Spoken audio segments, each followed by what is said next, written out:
Today and Across the Fence, it's off to the races. We'll see the strength and beauty of horse and rider performing together in a series of special events. Good afternoon and thanks for joining us. I'm Judy Simpson. Few things are as graceful as horseback riding, but as we'll see today, it takes a lot of hard work, and the work begins long before the rider even gets on the horse. Joining me to begin our program is frequent contributor and UVM Equine Specialist, Extension Equine Specialist, Professor Betsy Green. Great to see you again. Great to be back. Let's talk about some of the work that's necessary if you own a horse or horses. Well, you've certainly heard me talk about these types of things in different programs before, but the first key is a management, care, welfare, and prevention programs for the care of your horse. And whether it's feeding or riding, exercise, first aid, you name it. Then, of course, the stewardship and care of the land. And then finally, the safety and of the horse and the riders and handlers that work around that horse, too. Mm-hmm. What are some of the differences between boarding your horse or keeping your horse at home as far as what you have to think about? Well, when you're boarding your horse, you're putting it in somebody else's care and you're depending on them to do the right thing for that horse. And it's great because you're paying for this and you can still have the use of the horse, but you might not have the land to take care of that. Now, if you have horses at home, you're responsible for them full time, and you have to be the one that's paying full attention to if they come in with a scrape or a puncture, noticing that and then caring for it immediately. If there's some sort of issues with your fence, then you have to find it before they do. And so tell me a little bit too about, is there, because my husband asked me this, is there a formula for how much land you have to have per horse? So depending on what state you're in, they have different regulations or guidelines, but you typically say an acre per horse minimum, and it depends on what kind of land you have as to whether that acre will feed the horse. Because, you know, if you go to have an acre in Arizona, not much you're grass. going to provide pretty much 100% of that horse's feed to them, grass, forage, or grain. Mm-hmm. But then if you have great producing land and you manage your pastures well and rotate and take good care of them, you can actually get a lot of your horse's nutritional needs off of the land. And so one of the many things that you do is to provide education to Vermonters on these key issues. One of them is horse health, some of the issues surrounding horse health and diseases. Yeah, well, we have one of the things that seems to come up, just like with the humans, there's often kind of parallel metabolic syndromes and horses that are overweight and having trouble with that, or Cushing's diseases in the older horse, and managing those horses for their best care. Whether that's with drugs or there's several management strategies, from clipping the horse because they're not shedding out adequately, and trying to make them comfortable and making sure that their diet works well for them as well. So there's always something to learn. Oh yeah. and so you hold these workshops. Yeah, for the past, I don't know, several years we've had the fall workshops, pasture workshops, and of course I try and bring in one of my colleagues from around the country that can talk about and address specific items that are of need or interest to our folks in Vermont. And this year we had Bridget McIntosh from Tennessee, and she came in and we did 2 great workshops, and we had things from war on weeds to, of course, high traffic areas is always an issue, of course, mud and ice and things like that. And the neat part was we actually held it in 2 different places, center of the state, or a little bit lower in Randolph, and then up in Alberg as well. And were these workshops well attended?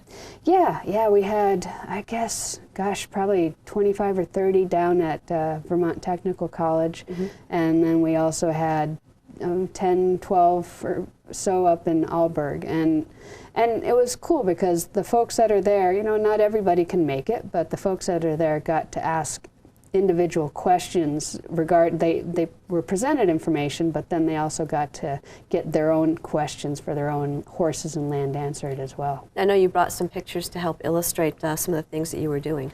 Yeah, the first set of pictures is at Vermont Technical College, and Jessie Stewart, one of our former UVM alum, one of my advisees, hosted us at Rough Terrain Farm, and so she actually had a great situation where she had good pastures and maybe not so good pastures to show, and the whole point was that you can learn from this. And So there, Jesse, in the middle there, Bridget was measuring the grass and showing folks how to get a good estimate of what forage can be provided.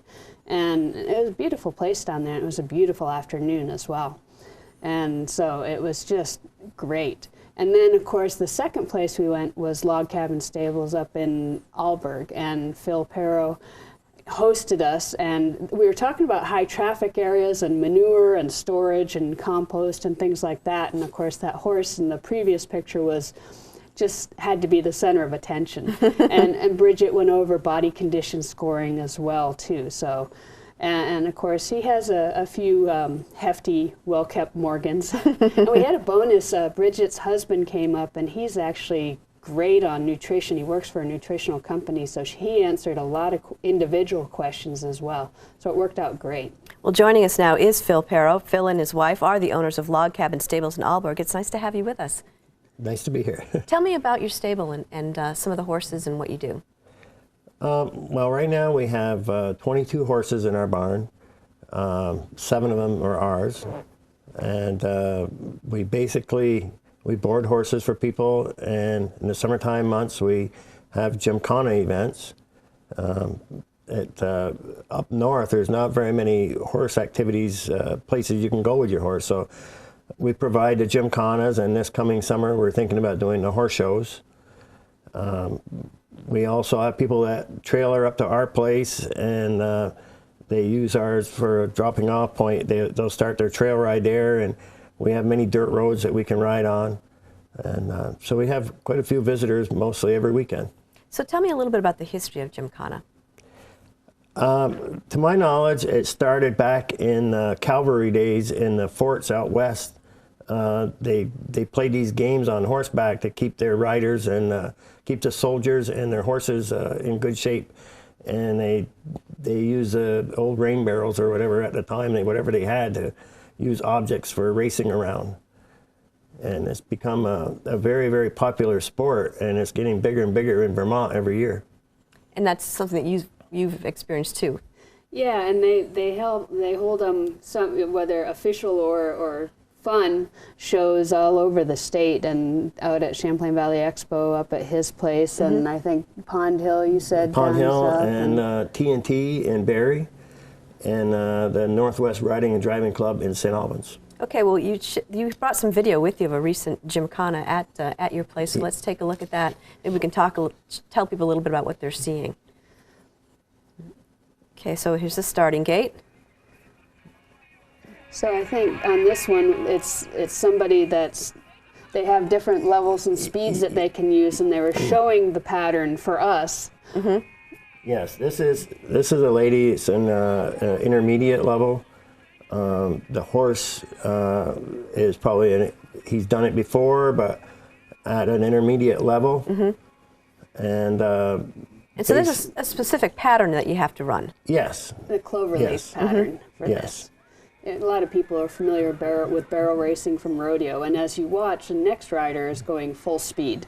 Okay, so this is sort of an intermediate rider. Yes. And are you timed as well? Yes. Okay, here we go.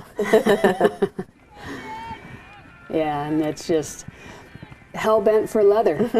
And of course, I assume there's a penalty for the barrels being knocked over. Is it 5-second time on that too? Here, you DQ. You don't get no time. Oh, no time for that. No time. Okay. And people accumulate points and throughout the year, and then at the end of the season, we're going to have some kind of banquet and pass out, High end of point year awards. Yeah. For bragging rights. Yeah. And so one of the most recognizable events is probably the people have seen most is barrel racing. Right. So we're going to take a look now at an example of that, and maybe you can talk us through it and let us know what we're seeing. Yeah, well, the barrel racing came up, but we're going to see pole bending this coming, and that one you see a lot of times at the youth shows. And so here we have our intermediate rider again. Yes. And what's the pattern on this? They got to go all straight down, and then weave. She's going to turn here, and she's going to weave in and out. And then when she gets to the other end, she's going to have to weave all the way back up through, and then go straight down the other side. Okay. And so, I mean, this looks fairly simple, but it's not easy. It's not easy. At this level right here, It seems easy, but when you got a horse going on a gallop through there, it's a big challenge. And so what are some of the things you have to keep in mind when you're running these poles?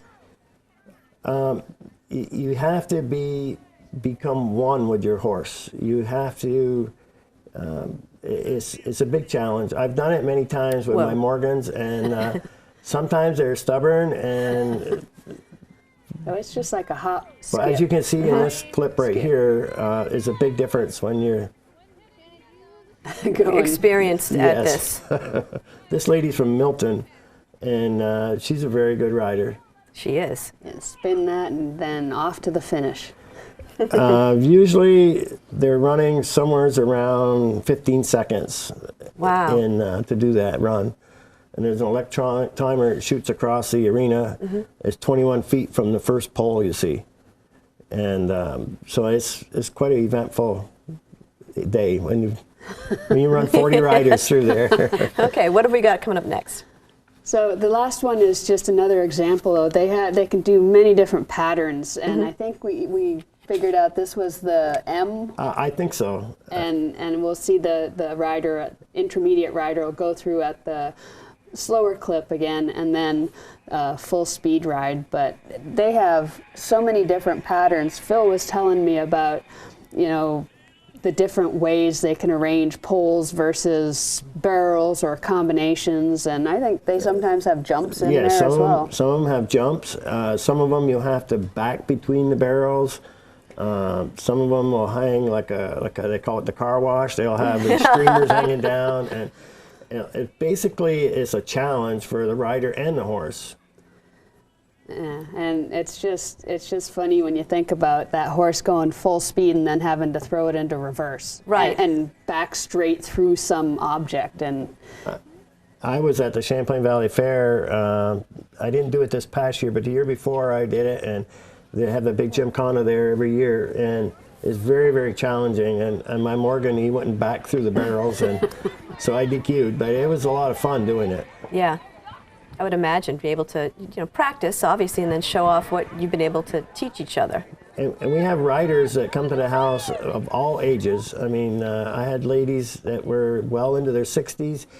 I had little girls 5 years old with their mothers and fathers and stuff running next to them. And it's very, very family orientated. And so we've been seeing some of the fun side of stable business, Phil, but I want to ask you a little bit about the business side. What are some of the key issues for your business?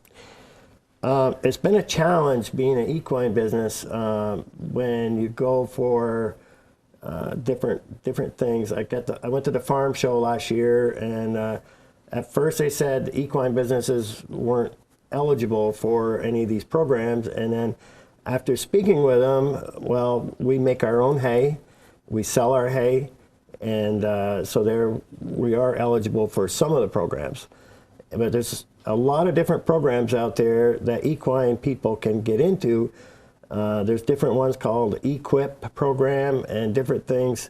But you've got to really search out the information. It's very, nobody's going to bring it to you. You've really got to dig deep to find it. I don't know, that's something you work with too, Betsy. Yeah, in fact, he's talking about the current use issue where, if you have land, the proper amount, and you're having the percentage of your income, you can actually have an agricultural level tax rather than the commercial level tax.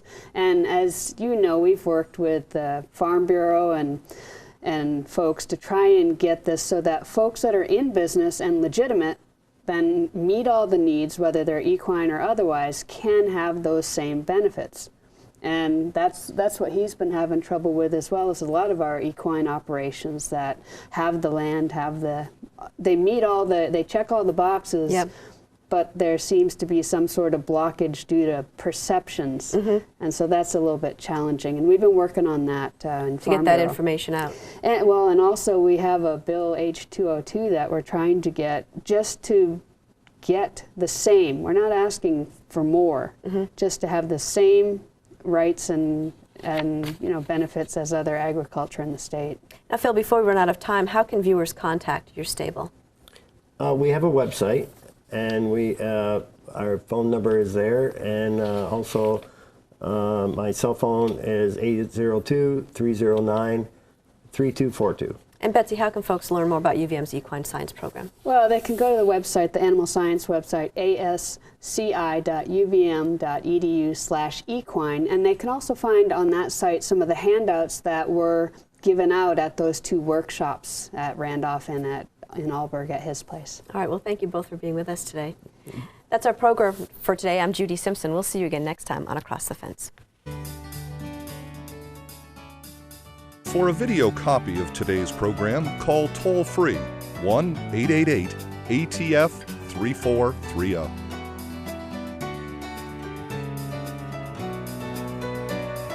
Across the Fence is brought to you as a public service by University of Vermont Extension and WCAX-TV.